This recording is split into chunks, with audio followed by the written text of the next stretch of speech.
un cuerpo en resistencia de materiales es un cuerpo deformable, quiere decir que se deforma al aplicarle las cargas.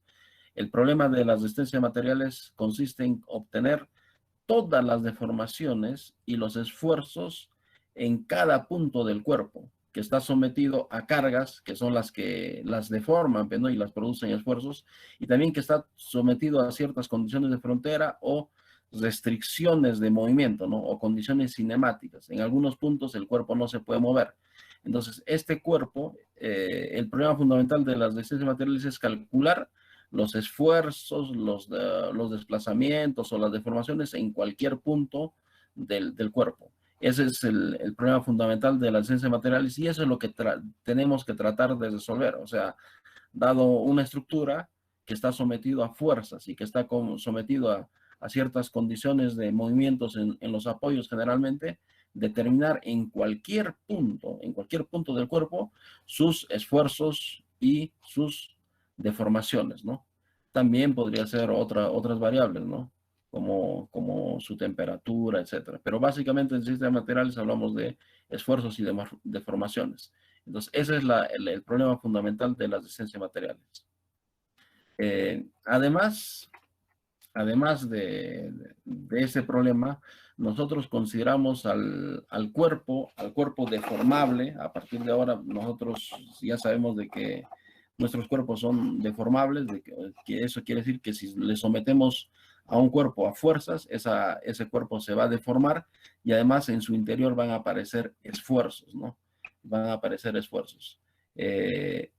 Consideramos a ese cuerpo deformable como un continuo, como una materia continua que no tiene vacíos, y que por lo tanto podemos aplicar toda la matemática de las funciones continuas, ¿no? Ese es un principio que aceptamos. O sea, nosotros no estamos usando la materia con el conocimiento cuántico que sabemos que tiene la materia, ¿no? Una materia discreta, etcétera, con muchos vacíos. Para nosotros la materia es continua. Nuestro trabajo como ingenieros civiles es a nivel macroscópico, y a nivel macroscópico funciona muy bien esa teoría, ¿no? La mecánica de los medios continuos, que considera que nuestros sólidos son continuos, de que hay continuidad en todo el cuerpo, ¿no? De que no hay vacíos, no hay discontinuidades, ¿no? Consideramos que nuestra materia es continua.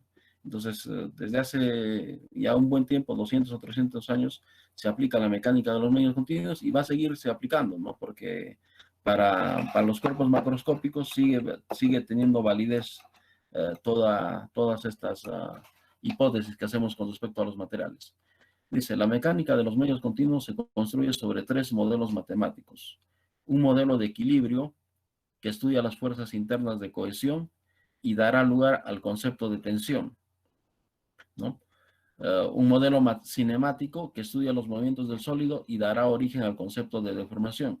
Y finalmente, un modelo de comportamiento, ¿no? Que establece las leyes físicas constitutivas de los materiales, relacionando las magnitudes de los 2 modelos anteriores, ley de Hooke. Los 2 primeros modelos son teóricos, el último es en gran medida fenomenológico. Entonces, la mecánica de los medios continuos se basa, dice, en 3 modelos. Un modelo de equilibrio. Nosotros sabemos de que todas nuestras estructuras están referidas a un sistema inercial que lo consideramos, en nuestra estructura lo consideramos que son estructuras estáticas, ¿no? Que no tienen aceleraciones. Entonces, hablando de este modelo de equilibrio, vamos a aprender vamos a dar lugar al concepto de tensión, ¿no? Y el modelo cinemático nos va a dar origen al concepto de deformación. Estos 2 modelos iniciales son puramente teóricos, ¿no? Puramente teóricos. Y el último modelo, que es el modelo de comportamiento, nos relaciona estos 2 conceptos, la tensión y las deformaciones. Al contrario de estos 2 primeros modelos que son teóricos, el tercer modelo, que es el modelo de comportamiento, que relaciona la tensión y las deformaciones, es totalmente experimental. O sea, se ha obtenido en laboratorio, por si acaso. Por eso dice fenomenológico, ¿no? Se refiere a la parte de laboratorio, y generalmente es la ley de Hooke. que relaciona, como les digo, las tensiones o esfuerzos con las deformaciones del material, ¿no? Ahora, ¿de dónde provienen las tensiones y las deformaciones? De las fuerzas exteriores, por si acaso. Si tienen alguna duda, pueden preguntar nomás. Propósitos de la resistencia de materiales, ¿no? Esos propósitos, por si acaso, como les he dicho ayer, están en el libro de Stiopin, no los estoy inventando. Y, como ven, tiene 3 propósitos, la resistencia de materiales. La exposición de los métodos de cálculo de la resistencia de las construcciones, la exposición de los métodos de cálculo de las rigidez de los elementos de las construcciones y exponer los métodos de cálculo de la estabilidad de los elementos de las construcciones. Todos, como ven, todos tienen algo en común, que son el cálculo de la resistencia de las construcciones, cálculo de la rigidez de los elementos de las construcciones, cálculo de la estabilidad de los elementos de las construcciones. Entonces, como todo es cálculo, nosotros no requerimos prácticamente laboratorio. Esa es la diferencia esencial con otras ingenierías, con otras ciencias, de que el ingeniero civil está abocado, como ven, a hacer cálculo o más formalmente hacer proyectos, ¿no? Cualquier cosa que nosotros hagamos nace a partir de un proyecto. Para ejecutar un puente, un edificio, primero planificamos, hacemos el proyecto. Y una gran parte y la parte más importante de ese proyecto es el cálculo, ¿no? Y de eso es el cálculo de la resistencia, pues no cálculo de la resistencia, cálculo de la rigidez y cálculo de la estabilidad. Como todo es cálculo, como están viendo, todo es cálculo, nosotros poco o nada requerimos de laboratorio. Además, en este modelo de comportamiento, se habla, es bastante de laboratorio, pero otros científicos o otros ingenieros ya han hecho esos trabajos. Para los materiales que nosotros conocemos, ya nos han dado esta ley de Hooke. El laboratorio es necesario cuando los materiales son nuevos, ¿no? Son nuevos, ahí sí requerimos calcular el módulo de Young, su ley de comportamiento, o sea, cómo son las relaciones entre los esfuerzos y las deformaciones, etcétera. Pero para materiales conocidos, básicamente todo ya está hecho, ¿no? Lo que nosotros tenemos que hacer es para cada estructura particular, para cada geometría particular de una estructura, hacer el cálculo, ¿no? Si resiste o no resiste, si sus deformaciones son pequeñas o son muy grandes, ¿no? Y si a pesar de que resisten y son rígidos, y si son estables o no. Entonces, esos son los propósitos fundamentales de las resistencias materiales. Como les digo, en cualquier momento pueden preguntar si tienen alguna duda. Además de los propósitos, en las resistencias materiales introducimos ciertas hipótesis, ¿no? Ciertas hipótesis para poder trabajar, ¿no? con los materiales que los vamos a someter a cálculo, ¿no? Entonces, el material, dice, se considera continuo. Ya hemos hablado de la continuidad. Nosotros consideramos el material de manera continua y eso está bien aceptado por la ingeniería, por la práctica de la ingeniería, ¿no? Porque nosotros trabajamos con cuerpos macroscópicos, no llegamos al nivel molecular, apenas nuestras estructuras son grandes, ¿no? Son macroscópicos, son antropomórficos, vamos a decir, o sea, en el sentido de que son del tamaño del humano, no sirven para el humano y la materia, pues, un pedazo de materia tiene discontinuidades, está totalmente aleatorizado, las moléculas están completamente en diferentes direcciones y se considera, por tanto, esta hipótesis, ¿no? De que nuestro material es continuo. No trabajamos, les vuelvo a repetir, con la materia discreta que trabajan en física cuántica o al nivel actual del conocimiento de la materia, ¿no? Nosotros trabajamos suponiendo de que nuestro material es continuo, de que no hay discontinuidad de nada. Y como les vuelvo a repetir, eso nos permite utilizar todo el aparato matemático de las funciones continuas, ¿no? O sea, cálculo diferencial, cálculo integral, básicamente. El material de la pieza es homogéneo, es decir, tiene propiedades idénticas en todos los puntos, ¿no? O sea, en cualquier punto sus propiedades van a ser las mismas, ¿no? No hay otra diferencia. El material de la pieza es isótropo, es decir, sus propiedades son en todas las direcciones son iguales, ¿no? O sea, en todas las direcciones que tengamos, sus propiedades son iguales, no tienen comportamiento diferente. Es otra hipótesis. Las fuerzas interiores originales que precedan a la carga son nulas, ¿ah? O sea, si un cuerpo no tiene carga exterior, vamos a decir, o fuerzas exteriores, vamos a suponer de que interiormente no hay tensiones, ¿no? No hay esfuerzos. Esto nos dice la cuarta hipótesis. El quinto, el principio de superposición de cargas, ¿no?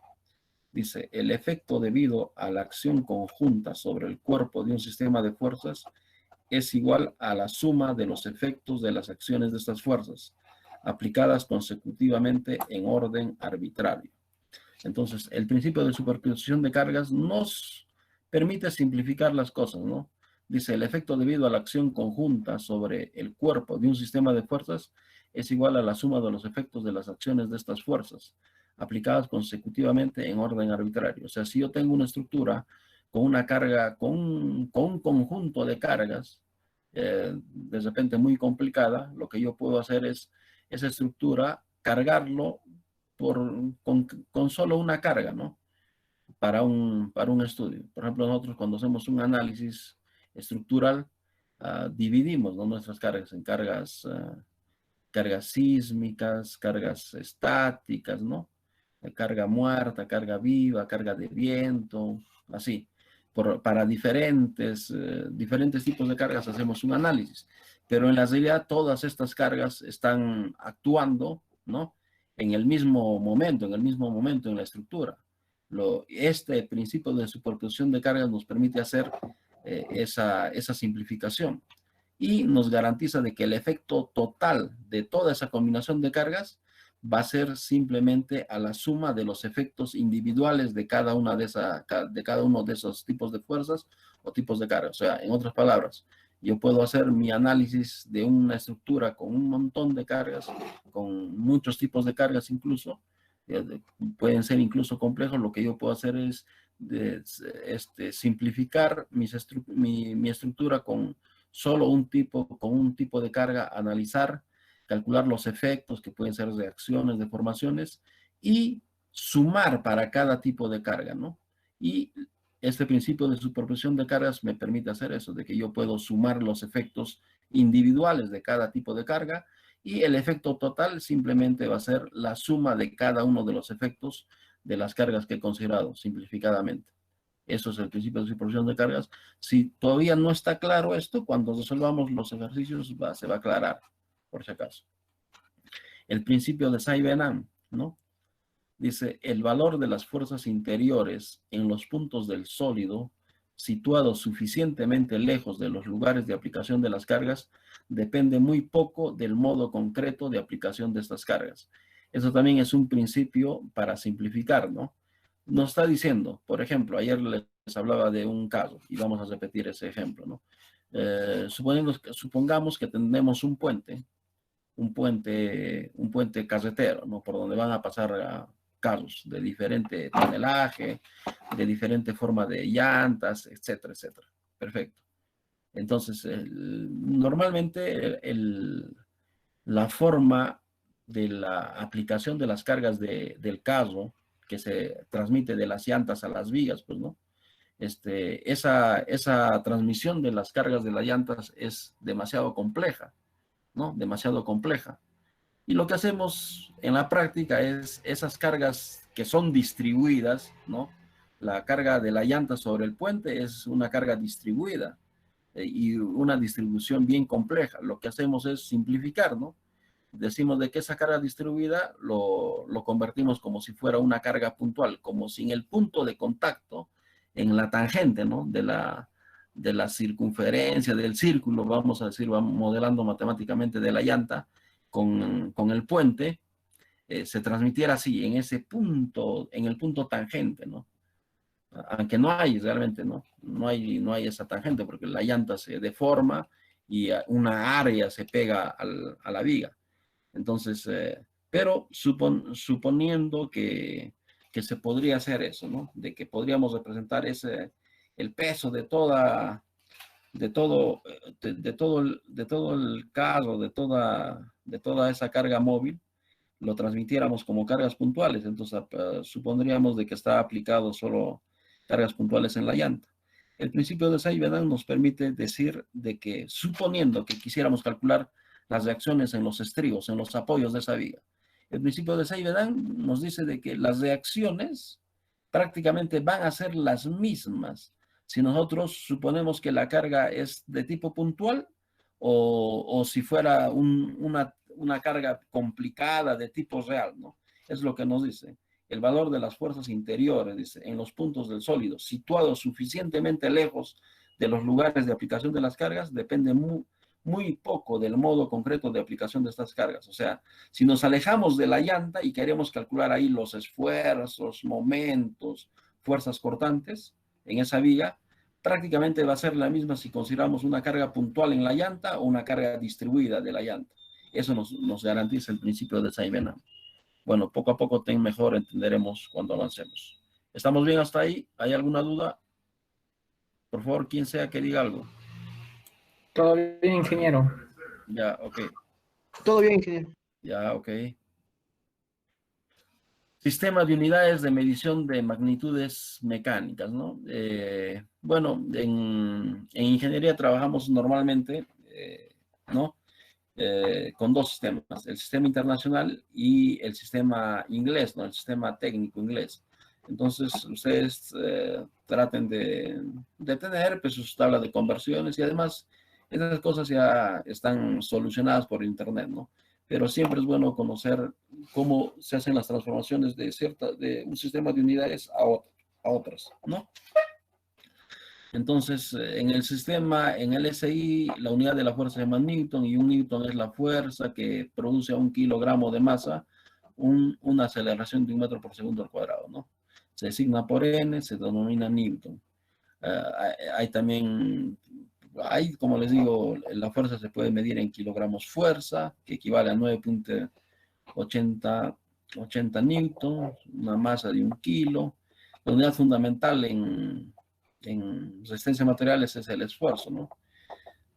Al Newton, el esfuerzo o presión, ¿no? Que es una unidad de fuerza por unidad de área, ¿entiendes? Y que en el sistema SI, al Newton por metro cuadrado o entre metro cuadrado, o un Newton aplicado en 1 metro cuadrado de área, pues, ¿no? Eso quiere decir, es un pascal, se simboliza con PA, mayúscula la P, y con minúsculas, si queremos decir todo el nombre completo, ¿no? Pascal. Esta magnitud del pascal es demasiado pequeña, bien pequeñita, no es tan práctico y se acostumbra a trabajar con megapascales. ¿Y qué es un megapascal? Es un newton sobre 1 milímetro cuadrado, ¿no? 1 milímetro cuadrado es equivalente a un megapascal, o sea, 10 a la 6, ¿no? Un mega vale 10 a la 6 pascales es igual a 1 newton sobre milímetro cuadrado. También hay unidades de trabajo y energía, ¿no? La unidad de trabajo en el sistema SI es el trabajo realizado por 1 newton en 1 metro. Esta unidad se denomina joule y se denota por J, ¿no? La potencia es el ritmo, la intensidad a la cual se hace el trabajo, o sea, es el trabajo por unidad de tiempo, ¿no? Y al newton por metro, o sea, al joule por segundo, se le llama watts. Esas son las unidades. Y como les vuelvo a decir, esto hay en el internet bastante apoyo para hacer conversiones de unidades. Así que lo que tenemos que revisar, si queremos repasar, el sistema internacional y el sistema inglés, ¿no? Que son los más usados en ingeniería, como sistemas de unidades para trabajar con problemas. Fuerzas exteriores, ya habíamos al inicio, ¿qué es una fuerza exterior? O sea, cualquier fuerza, ¿qué es una fuerza, no? En primer lugar, es la interacción de un cuerpo sobre otro, ¿no? Cuando nosotros eliminamos un cuerpo, ese cuerpo lo podemos simbolizar como si fuera una fuerza, ¿no? Esas fuerzas, como ven, pueden ser distribuidas sobre un área determinada, distribuidas sobre un volumen determinado, ¿no? Estas son fuerzas de contacto, fuerzas volumétricas, y también teóricamente, porque no hay en la vida real, jamás hay cargas puntuales, pero cuando las áreas son bien pequeñas, asumimos de que lo podemos trabajar como si fueran cargas puntuales. Entonces, esos son los tres tipos de fuerzas o de cargas, ¿no? que hay en las resistencias materiales. Fuerzas concentradas, se supone aplicadas en un punto concreto del cuerpo en análisis, ¿no? Del cuerpo deformable. Fuerzas distribuidas, que pueden ser de superficie o de volumen, ¿no? Además de eso, las cargas cuya magnitud, dice, o punto de aplicación o dirección varía muy lentamente, de tal manera que se puede prescindir de las aceleraciones que surgen, se llaman cargas estáticas, ¿no? Ustedes saben, por la segunda ley de Newton, a cada fuerza, ¿no? Aplicada a una masa le genera una aceleración, ¿no? Pero cuando esas cargas se aplican lentamente, ¿no? Y de poquito a poquito, la variación es muy lenta, se llaman cargas estáticas. Y nosotros los ingenieros civiles, básicamente, ¿no? La mayoría de las veces que nosotros hacemos los cálculos, estamos haciendo nuestros cálculos con cargas estáticas. ¿Por qué cargas estáticas? Porque los edificios, todas nuestras construcciones, ¿no? Las estructuras se hacen desde cero, ¿no? Cuando nosotros hacemos un edificio, lo que hacemos es hacer pues desde las zapatas, ¿no? Desde los cimientos cocidos, los muros, o sea, estamos aplicando, mira, la carga a nuestras estructuras, ¿no? A nuestras zapatas, a nuestras columnas, a nuestras vigas, de poquito a poquito. Esa aplicación de cargas lentamente, de magnitud, ¿no? En magnitud y también en dirección. Generalmente nuestra dirección son cargas con un vector en sentido que va pues al centro de la Tierra, ¿no? El peso, ¿entienden? Es en sentido vertical, nomás es nuestros tipos de cargas. Y además su magnitud varía poco a poco, lentamente, desde cero en las zapatas. Cuando nosotros hacemos las excavaciones para nuestras zapatas y comenzamos a vaciar las zapatas, estamos aplicándole una carga mínima, primero cero y luego mientras vaciamos el concreto, se le estará sumando 1 kilo, 2 kilos, ¿no? 100 kilos, 200 kilos, 1000 kilos, ¿no? Y así, hasta construir nuestro edificio por completo. Ahí será la carga máxima. Pero esas cargas se han aplicado lentamente, ¿no? Un edificio de repente dura 4 o 5 meses. En 5 meses nosotros le habremos aplicado al suelo a través de las zapatas una carga, ¿no? Desde cero hasta el peso total del edificio. Pero ha sido una aplicación de una carga lenta, con magnitudes que varían poco a poco, de ladrillo en ladrillo, vamos a decir, a ese tipo de cargas en la cual podemos despreciar las aceleraciones, le llamamos cargas estáticas. Y básicamente en resistencia a materiales, en estructuras, mucho de las cargas que vamos a estudiar son con cargas estáticas. Las estructuras van a estar sometidas a cargas estáticas. Sin embargo, también hay cargas dinámicas, ¿no? Dice, las cargas que varían con el tiempo a una velocidad considerable, cargas de impacto, se llaman cargas dinámicas. Los ingenieros civiles vemos con cargas dinámicas, por supuesto, hay cargas dinámicas, ¿no? Básicamente las fuerzas sísmicas son cargas dinámicas. En los puentes, cuando un carro frena en un puente, son cargas dinámicas, ¿no? Cuando hay una asimetría, por ejemplo, en la llanta de un carro que está pasando sobre un puente, ¿no? Si sus ejes no están bien centrados, puede haber ¡pum! Golpes de esa llanta sobre el puente. Esas serían cargas dinámicas que varían, ¿no? Considerablemente.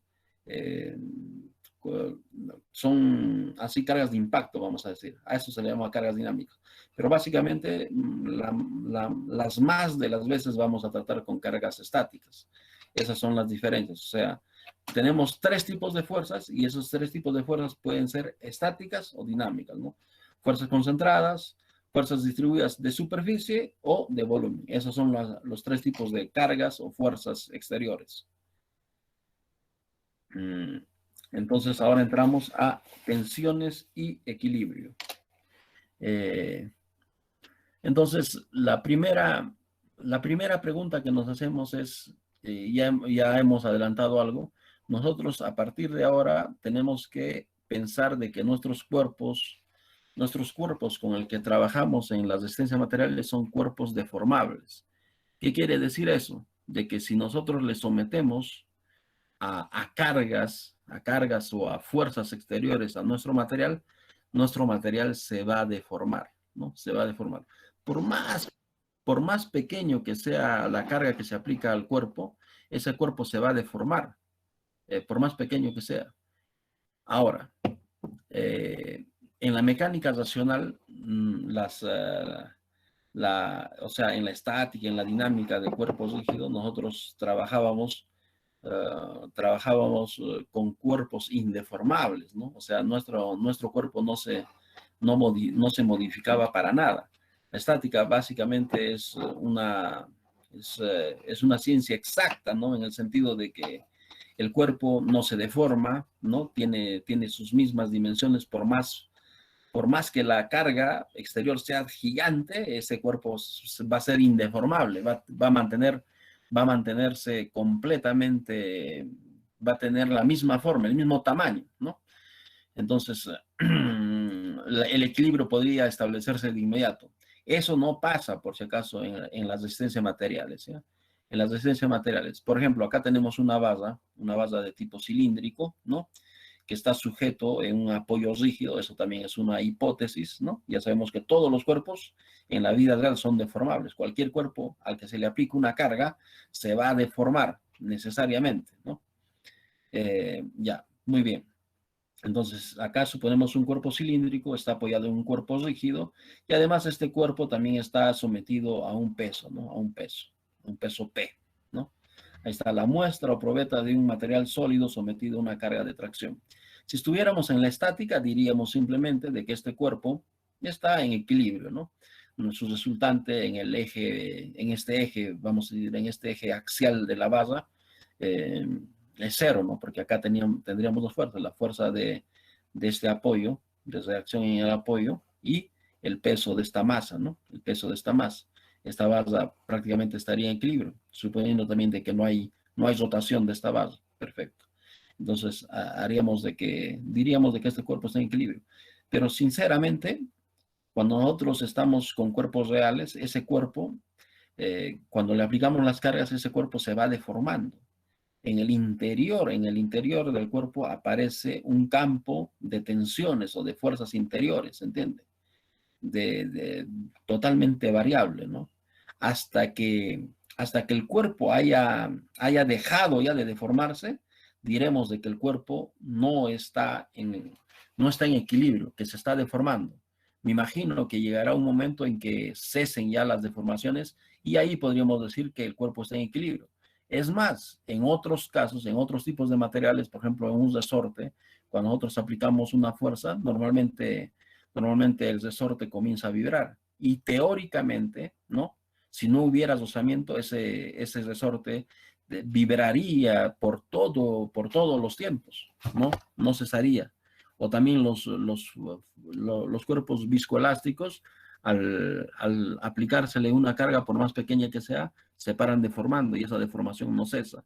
Entonces, podemos decir en las resistencias materiales de que un cuerpo sometido a una carga está en equilibrio o ya alcanzó su equilibrio, no siempre, ¿no? Entonces, ¿qué dice acá? Dice, elemento de volumen del interior del sólido con la distribución por el contorno de fuerzas de cohesión molecular. Estas fuerzas son fuerzas internas de cohesión molecular, o sea, este cuerpo se ve como un sólido, parece un tubo, porque hay fuerzas interiores que unen a las moléculas de esta materia, fuerzas intermoleculares, ¿no? Estas fuerzas son variables hasta que se alcance el equilibrio. Entonces, hasta que nosotros alcancemos el equilibrio, esto va variando. Hasta que cese la deformación, diremos de que este cuerpo está deformándose, ¿no? Cuando cesa, diremos de que ya está en equilibrio, ya no hay deformaciones, ya es su configuración final, también se le llama, ¿no? Entonces, pero básicamente esto se alcanza, ¿no? En los materiales que vamos a discutir, se alcanza el equilibrio en algún momento y nosotros trabajamos como si el cuerpo o una parte del cuerpo estuviera en equilibrio. Aquí está el famoso método de las secciones. Imagínense un cuerpo de una forma cualquiera que está aplicado a cargas exteriores, ¿no? que son cargas exteriores, como ven acá. Como ven acá, miren, acá, acá lo que hacemos con esta base, lo aislamos, hacemos el diagrama, ¿no? El diagrama el diagrama de cuerpo, el diagrama de cuerpo libre, ¿no? Le llaman ustedes en estática. Entonces, miren, quitamos el apoyo rígido y en su reemplazo, idealmente, le aplicamos una carga.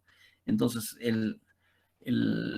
la interacción del apoyo rígido a la base, le llamamos esta fuerza, ¿no? Fuerza de reacción en el apoyo, ¿no? La interacción de esta masa de peso P a la base también le llamamos, ¿no? Le aplicamos una fuerza, o sea, retiramos esto y en su reemplazo de esta cosa material, los reemplazamos con un concepto, con el concepto de fuerza, ¿no? Que tiene magnitud, que tiene punto de aplicación y que tiene dirección. Es un vector, ¿no? Entonces, las fuerzas exteriores son solo eso, son solo cuerpos que actúan. Hemos eliminado este cuerpo y los reemplazamos con una fuerza. Esas son las fuerzas exteriores.